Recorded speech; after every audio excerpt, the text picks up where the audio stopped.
নমস্কার। গতকালের ভিডিওতে আমি বলেছিলাম যে ফ্যাট লস আর ওয়েট লসের মধ্যে বেসিক কি ডিফারেন্স রয়েছে। তো যেটা আমি তখনও বলেছিলাম যে কম্পারেটিভলি ফ্যাট লস করাটা বেটার ওয়েট লসের তুলনাতে। অ্যান্ড ফ্যাট লস করতে গেলে কিন্তু আমাদের ওয়েট ট্রেনিং বেশি করতে হবে। সেটা যে সবসময় হাই ইন্টেন্স ওয়েট ট্রেনিং হবে, প্রচন্ড হেভি ওয়েট লিফট করতে হবে, এরকম কোনো ব্যাপার নেই। আমাদের প্রত্যেক কটা মাসেলকে টার্গেট করে ওয়ার্কআউট করতে হবে। সেটা লাইট ওয়েট হতে পারে, সেটা যদি আপনারা শুধু ডাম্বলস ওয়ার্কআউট করতে চান সেটাও করতে পারেন। কিন্তু আপনাদের ফ্যাট লস করতে গেলে রিপিটেশনস বাড়াতে হবে।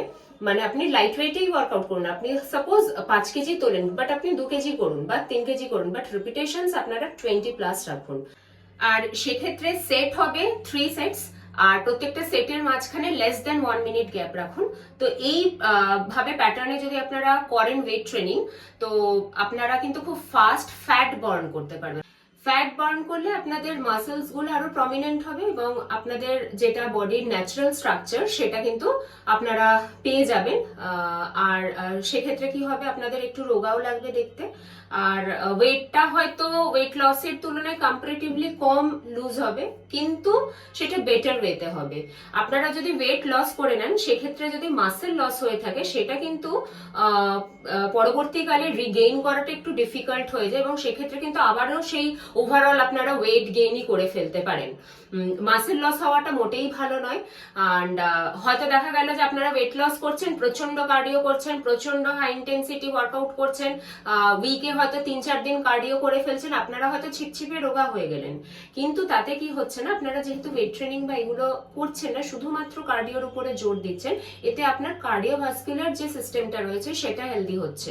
অ্যান্ড ওভারঅল কিন্তু প্রপারলি ডায়েট না করলে, প্রপারলি রেস্ট না দিলে, প্রপারলি ওয়ার্কআউট প্যাটার্নে না এলে কিন্তু আপনার হয়তো ফ্যাটটা ইনট্যাক্ট থেকে গেল, কিন্তু সাথে সাথে আপনার মাসেলও লস হয়ে গেল, এমনও হতে পারে। মানে fat as well as muscle দুটোই লস হতে পারে। তো তার জন্য বেটার ওয়ে আমি মনে করি যে উইকে 2 দিন আপনারা কার্ডিও রাখতে পারেন, বাদ বাকি যে 4 দিন রয়েছে সেই 4 দিন কিন্তু আপনারা ওয়েট ট্রেনিং করুন। এতে আপনার কিন্তু ফ্যাট লসও হচ্ছে এবং ওয়েট লসও হয়ে যাচ্ছে। আর যদি মনে হয় যে না 5 ডেজ পুরো আমি জিমে দেবো না, একদিন আমি যোগার জন্য দেবো, তো তাহলে আপনি কার্ডিও একদিন কমান। কারণ ডিউরিং ওয়েট ট্রেনিংও কিন্তু আমাদের ক্যালোরি বার্ন হয়। কার্ডিওতে আমরা ম্যাক্সিমাম ক্যালোরি বার্ন করার চেষ্টা করি, কিন্তু ডিউরিং ওয়েট ট্রেনিংও কিন্তু ভালো মতন ক্যালোরি বার্ন হয়।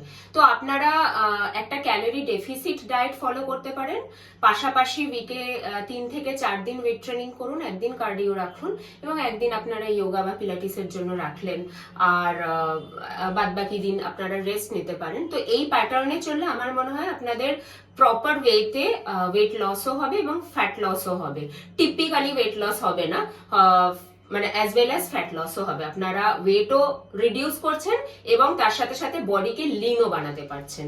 তো এইটা অনেক হেলদি ওয়েতে আমি মনে করি যে ওয়েট বা ফ্যাট লস করে। এবং এই টিপসটা এখন দেওয়ার একটাই কারণ পুজোর পরবর্তী আমাদের প্রত্যেকেরই কম বেশি ওয়েট বেড়ে যায়। তো ইনিশিয়ালি আমরা কমানোর চেষ্টা করি। তো এই প্যাটার্ন আপনারা ফলো করুন।